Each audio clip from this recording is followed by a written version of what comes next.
talk marriage. I want to stay here, but I do need to move on. Marriage, for me, let's talk about God's design for marriage. Marriage is a covenantal, sacrificial love between one man and one woman in submission to God. This is what God's design for marriage is. For me, out of all of the things that we talk about today, this is the one that is being challenged every which way, left and right, by our culture about what marriage should be. And I'm simply going to say, here's what God's design for marriage is. It is a covenant of sacrificial love between a biological man and a biological woman, and they are submitting their lives to God.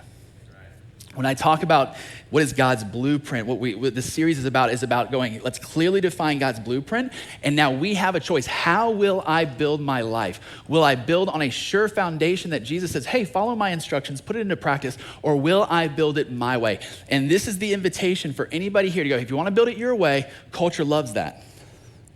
If you want to build it God's way, he is not unclear about the design.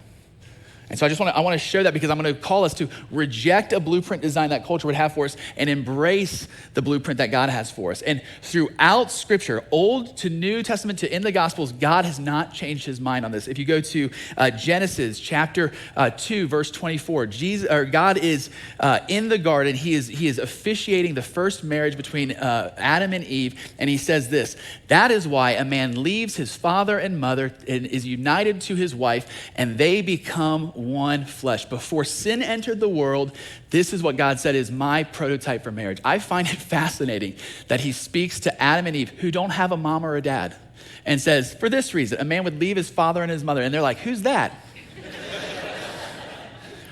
Which should tell us, hear this, which should tell us he wasn't just giving them a command. He was giving them a prototype about how all marriages should come after them. It wasn't just here's your marriage. It's going, here's how we build marriages. A man will leave his father and mother, and the two become one. Then sin enters the world, and you go, did that change marriage?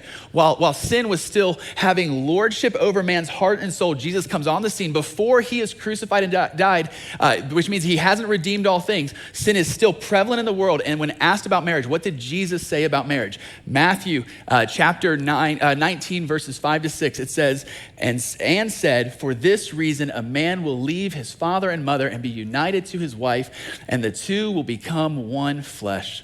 So they are no longer two, but one. Therefore, what God has joined together, let no one separate.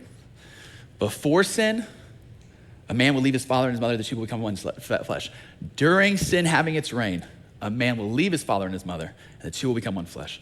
Then after Jesus dies and is crucified and sheds his blood, he redeems all things. And if there's a time to change up the plan, it was then. And Paul says in Ephesians chapter 5, verse 21, is it 31? Boom. For this reason, a man will leave his father and mother and be united to his wife, and the two will become one flesh. I'm telling you here, you can build your life however you want. What you can't do is say that the Bible is unclear about its design. It's not unclear. So I just want to say in the culture that we're in right now, and I'm not speaking to the culture, I'm speaking to the church of God. I'm saying if you want to build by God's design, three things just to throw out. Number one, the Bible, up and down Old Testament and New Testament, condemns all other forms of sexual expression outside of this, what we just read. Condemns all other forms. Number two, the Bible, nowhere does it affirm any other sexual expression except for what we just read.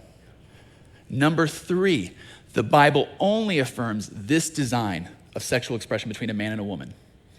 So it condemns all throughout homosexuality, pornography, fornication, you name any type of perversion that our culture is trying their hardest to make up. Like just the absurd titles and names and things, they are trying their best to redefine. And I'm going, if you want to build your life that way, go for it. But if you're gonna say, oh, the Bible tells me so, that's just not true. Now you can say, Tyler, why does that matter? Why can't you just love people that love? Why does that actually matter? Ephesians chapter 5, verse 32, it's such an important passage of scripture. It reads this, Paul, after he says, a man would leave his father and mother, he says, this is a profound mystery. He's been talking about marriage in chapter 5. He says, wives, submit to your husbands. Husbands, lay down your life for your wife as Christ did for the church. He says, this marriage, this is a profound mystery. But then he goes, but I'm not talking about marriage. I'm talking about Christ and the church. Why does this matter so much? Because if people have a misinterpretation of what earthly marriage looks like, they'll never have a clear picture of the bridegroom, Jesus. If you misinterpret this, you'll never see this clearly. And the church exists so that people would know Jesus, the real Jesus. And Paul goes, if you can't understand these earthly things, you'll never understand these eternal truths about Jesus and his body, his bride, his church. It matters deeply. That's God's design. Here's God's grace as I can speak with husbands and wives.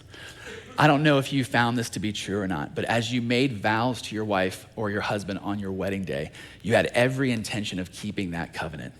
Has anybody else found that after the passion and zeal of the honeymoon and life began to happen, that the vows got harder and harder and heavier to carry out? Just me. Okay, wow.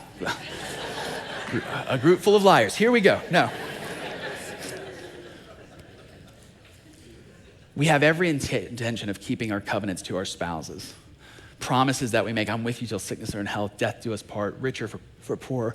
We make these covenants, but without the grace of God, we have to know that there's no possible way to fulfill such a covenant.